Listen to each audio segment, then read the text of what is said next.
Oi, mundo! Hoje eu voltei com neoliberalismo e a relação dentro da psicanálise, a relação histórica, a relação com a sociedade. A sociedade e o neoliberalismo como uma gestão do sofrimento psíquico. Então, entender o modelo econômico, entender como ele foi criado, desenvolvido e pensado é poder entender as patologias da contemporaneidade. No episódio de hoje eu queria falar um pouco da psiquiatria. Então, ali pegando a história da psiquiatria, é legal a gente comentar, já que a psiquiatria ela é em si indissociável da gestão das fronteiras sociais. Ela advém, ela surge ali então dentro das revoluções burguesas, em especial dentro da Revolução Francesa. Então a gente pode pensar mais ou menos 1789, 1800, e a psiquiatria nasce com esse aspecto de controle social, que ela vai manter este aspecto social, vejam, desde 1800 até mais ou menos 1970. Então ali em 1970 a gente vai estar repensando os modelos sociais, a gente vai estar pensando em outras lógicas mesmo psiquiátricas, e nisso eu recomendo o vídeo do outro canal que eu tenho sobre a história da apresentação psiquiátrica, que também trabalha um pouco dessa torção do caminho da psiquiatria, do surgimento, do que ele tinha como modelo terapêutico, modelo de tratamento, que era muito precário, e que depois vai sendo aprimorado. Mas por muitos anos a psiquiatria passa ali como um lugar de depósito mesmo, como uma instância a deixar.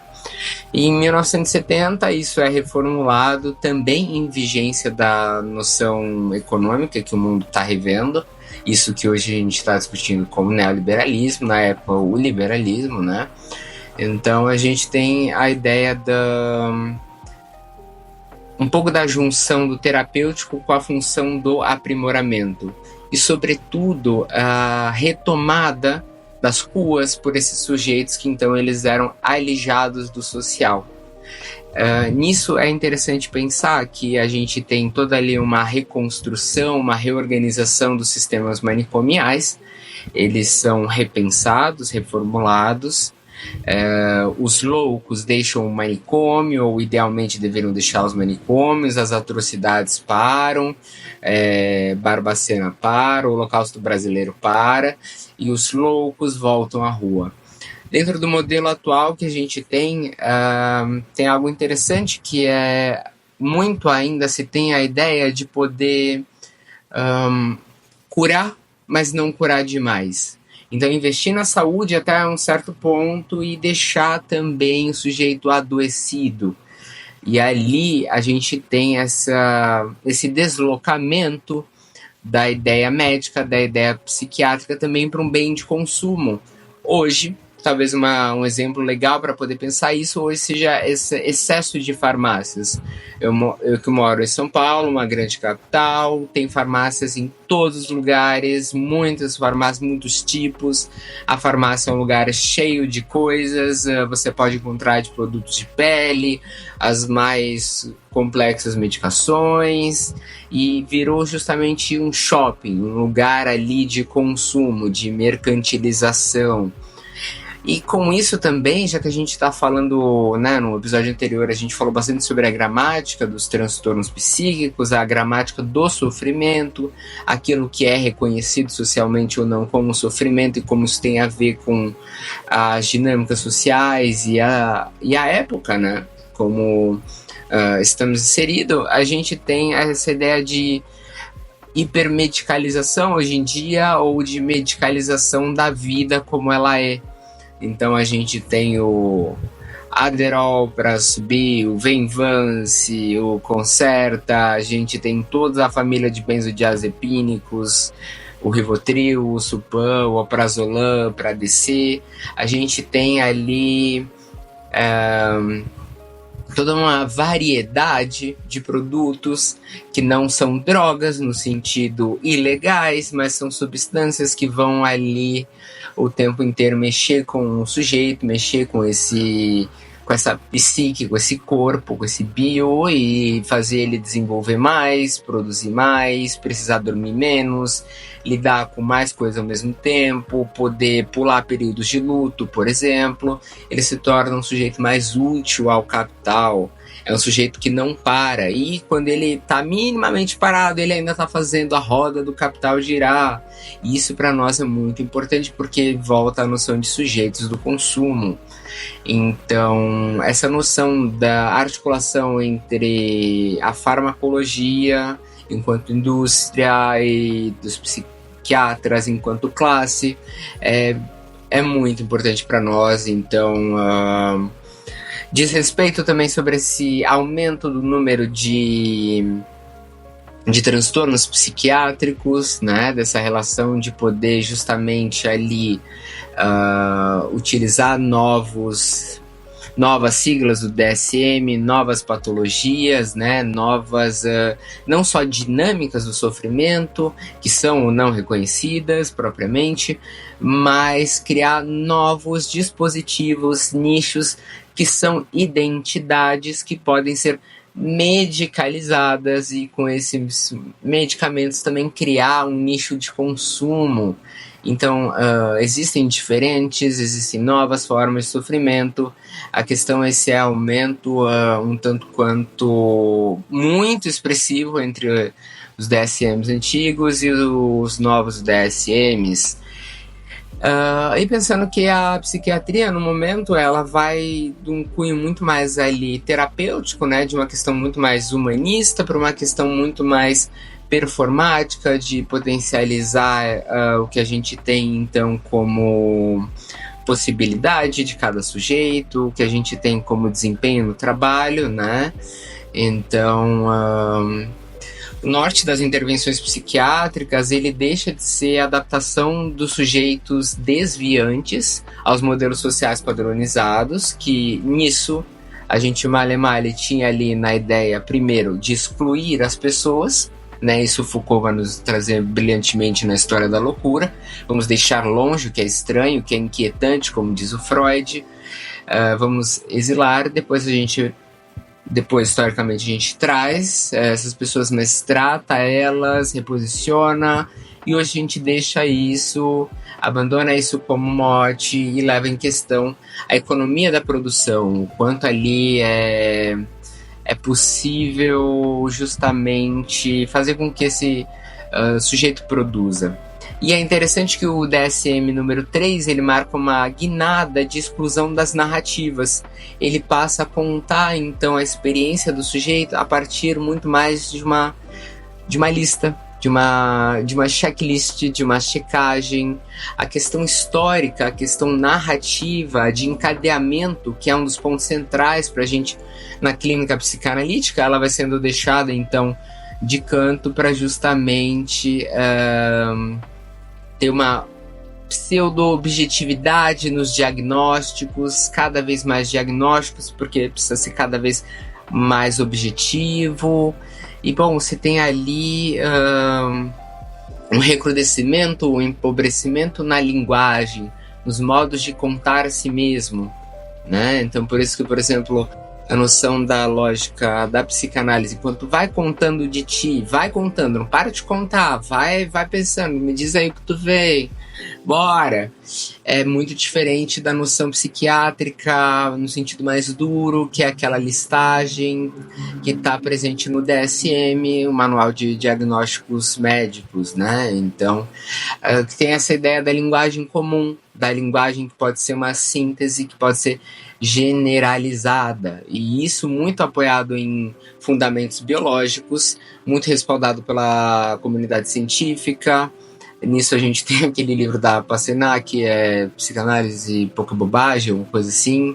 Depois a gente tem a resposta do Christian Dunker para essa noção, mas que vem muito nessa discussão atual de neurociências, neurocoisas, neuroestudos, que tem valor, é uma área importante, tem uma série de benefícios, mas que não sejamos pautados apenas por isso, que não sejamos ali reduzidos a esta coisa biológica, essa coisa biológica que não por acaso pode ser tratada com fármacos, que pode ser tratada com coisas dentro dessa mercantilização da vida que não para dentro do consumo neoliberal.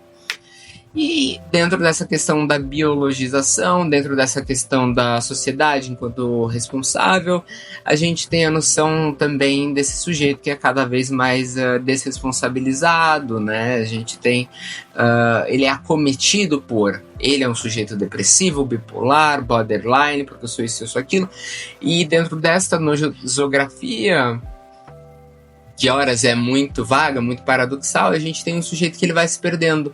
Então ele vai se perdendo diante de novas tecnologias, de novos fármacos, ele vai tendo um estado muito reduzido.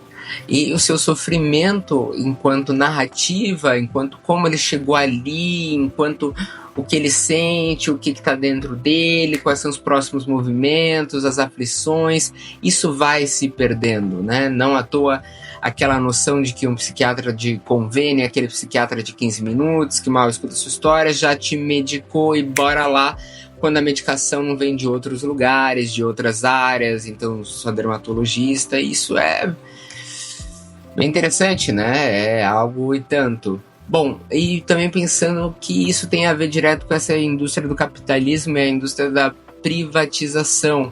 Então a gente tem uma noção de diminuir os aparatos sociais, diminuir os aparatos do Estado e levar para o aparato individual, levar então para as iniciativas privadas. A gente tem também essa ideia de um sofrimento como sendo um sofrimento que é só do sujeito e não um sofrimento ali que também está inscrito no social. Ele precisa, né, como via de tratamento, talvez não de tantos medicamentos, mas narrativizar, mas que ele também faz parte de um tempo, ele faz parte de um período que pode incluir narrativa, conte sobre isso, como é viver nessa quadra da história, como é que foi viver esses anos de pandemia, como é que é ser você neste período. E a gente tem todo esse nascimento de uma indústria do wellness, né? E, bom, a gente tem as diferentes saídas, porque se a gente está falando de um neoliberalismo ali do consumo, a gente tem das mais diversas também práticas e possibilidades, né? Aromaterapia, acupuntura e leite materno, por aí vai, né? Massagem tântrica. E não é de novo que isto ou aquilo não funcione, eu não estou botando isso em questão, mas a noção da mercantilização, a noção de que está sempre a um passo de estar curado, seja lá de que seed é esse ou de que seeds é esse que tu acumulas, né? Nisso a gente tem também uma crise de imagem, a gente tem a noção de um aperfeiçoamento constante, as práticas dermatológicas elas passam a ter um espaço muito maior, né?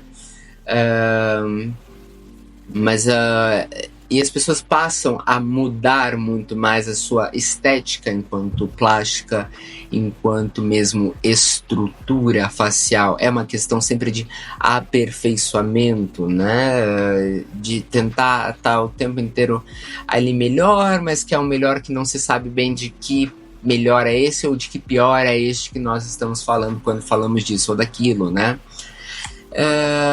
E nisso a gente tem a noção de que nem sempre é justamente sobre se livrar da patologia ou não, seja qual patologia seja, né? Mas de aprimorar, de novo, seja lá o que é isso, né? Dentro disso é muito importante a gente colocar essa ideia de comunicação, uma comunicação também de psicofármacos, uma comunicação de melhoramento, uma comunicação de desempenho. A gente põe influenciadores nesse balaio, a gente põe uma série de coisas que viabilizam essa divulgação, né? Então a gente põe apps de desempenho, a gente põe aqueles apps que vão te ajudar a melhorar, né? Que vão te ajudar a controlar o peso, que vão te ajudar a controlar, bom, sono e por aí vai, né? São gadgets, como vai a área lacaniana dizer, né? Estruturas afora, tecnologias, são próteses para isso que é a falta, no sentido de tentar dar falta mediante a outras e outras coisas que vão tentando dar um tipo de borda, só que peronomútil, né? Como qualquer borda seria, né? Ela não é total.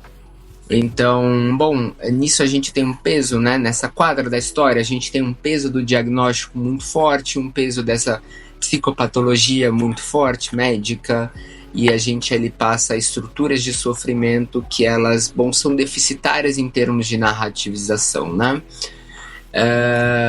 E nisso a gente tem, por exemplo, a noção, vamos pegar a noção da depressão. Por exemplo, isso surge depois da Segunda Guerra, propriamente ali.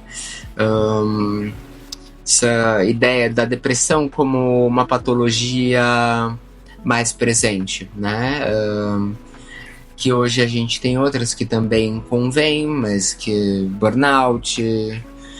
Mas a depressão, ela sempre nos aparece muito interessante, porque ela nos aparece muito disforme ou muito variada, muito às vezes difícil de realmente apreender do que o sujeito está deprimido ou do que se trata, porque quando a gente está na noção do checklist, não na narrativização, não na construção de uma história, a depressão ela é um grande problema, né? Por exemplo, a crise de 1929 dos Estados Unidos, ela tem uma importante marca na história, no sentido da marca depressiva, dos efeitos que ela teve na sociedade inteira, né?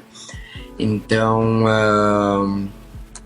essa ideia do quanto a depressão sempre esteve, né? Enquanto esse deprimir-se, o Freud mesmo ele vai falar sobre a economia da libido, sobre a luta e melancolia, sobre, bom, essas formas de viver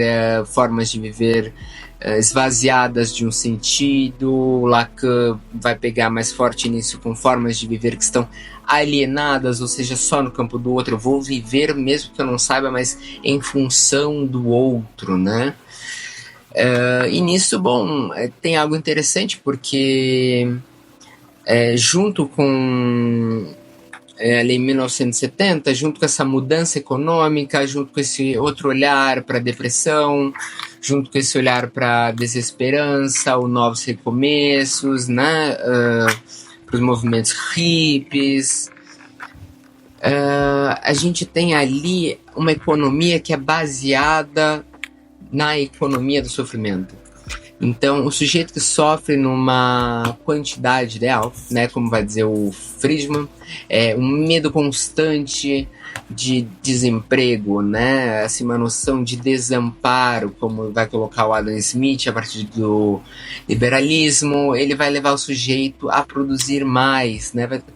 Se você não quer, tem quem queira, né? Então, assim, se você não aceitar, tem quem aceite. Então, você pode precarizar, você pode explorar mais, né? Então, é muito interessante, porque uma das, e isso que eu coloco dentro da pluralidade, uma das facetas da hipótese depressiva é também essa velocidade do mundo, esse desamparo, para além do constituinte, mas o que a gente falou bastante no primeiro encontro, o desamparo que tem a ver ali com um estado cada vez menor, com um estado cada vez menos presente.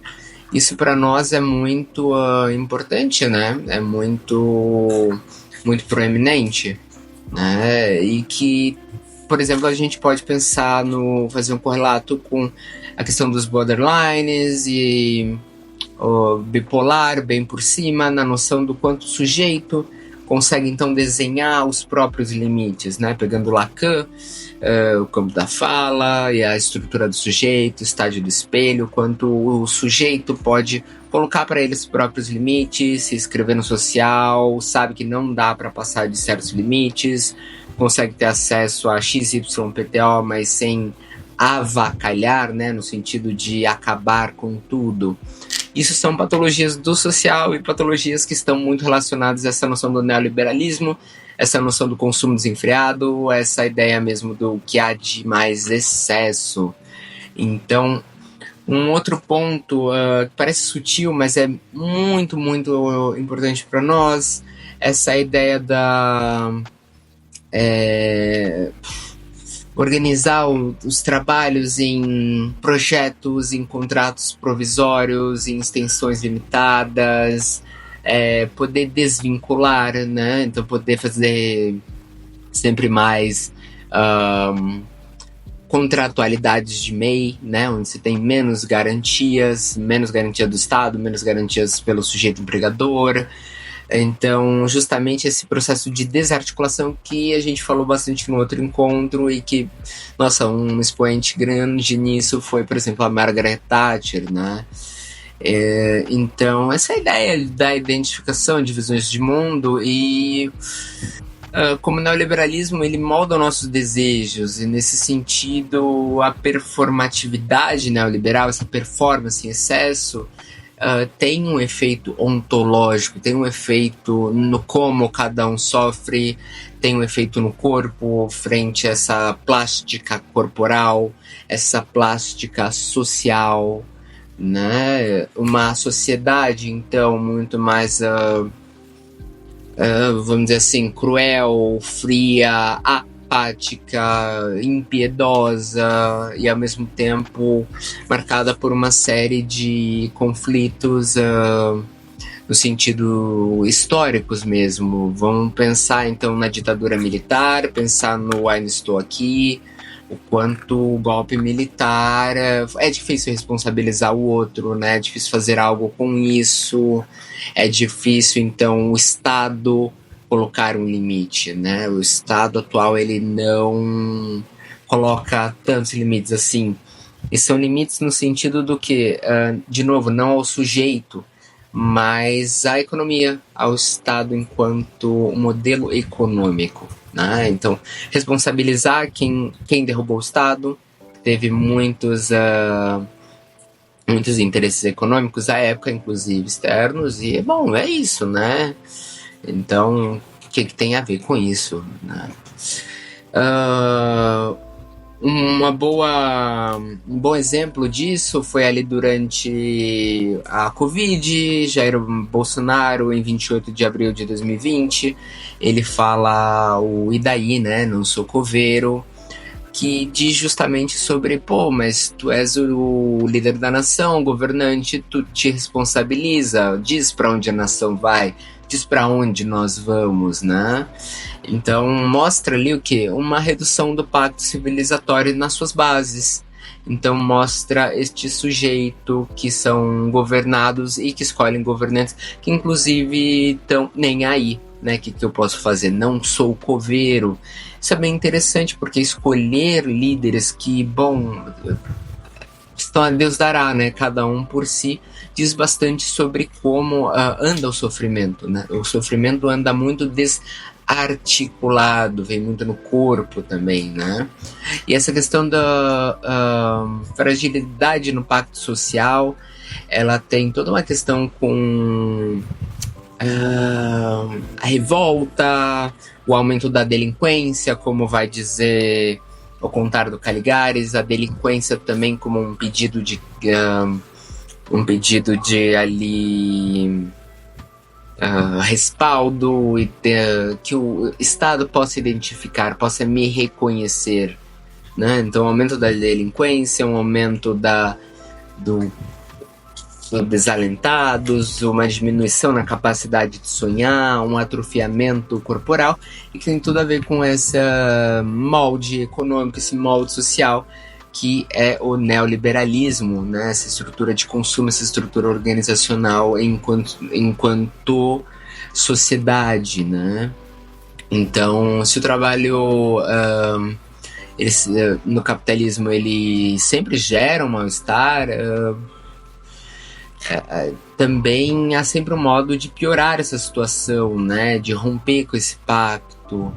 E nisso a gente teve, por exemplo, o Fernando Henrique Cardoso, que, bom, olha que interessante, de novo, um outro líder que foi super importante para a questão do neoliberalismo, para a entrada do capital externo, para um Estado menor no que diz respeito à economia. Economia no sentido não da economia externa, mas que cuida dos seus próprios residentes, né, daqueles que são da sua pátria, né, entende? Se responsabiliza pelos seus, né, não é o e daí, é justamente o contrário, né?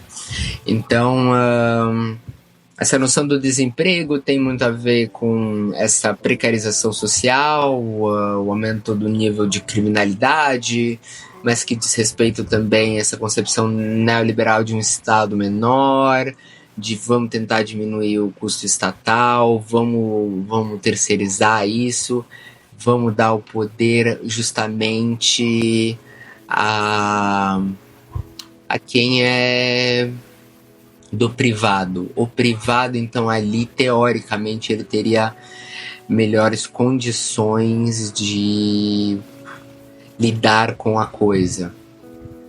Então, o neoliberalismo, nesse episódio que eu queria deixar bem marcado, é essa noção dos farmacos enquanto um aumento dessa escrita, dessa gramática narrativa, enquanto um aumento do DSM, um aumento do número de patologizações, né, um aumento no número de doenças e um Estado cada vez mais ausente e um Estado que ele meio que chancela a barbárie, ele tá fora. É como se ali ele dissesse, como o Jair Bolsonaro disse, eu não tenho nada a ver com isso, né, e daí?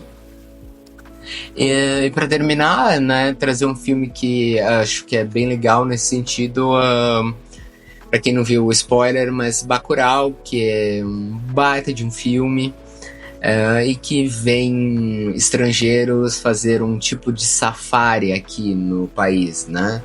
Então, que é uma representação melhor do que a entrada de estrangeiros que não precisam se responsabilizar por nada, podem sair tranquilos, ilesos e também estão chancelados por um governo, por um Estado, e esse é profundo sentimento de desamparo.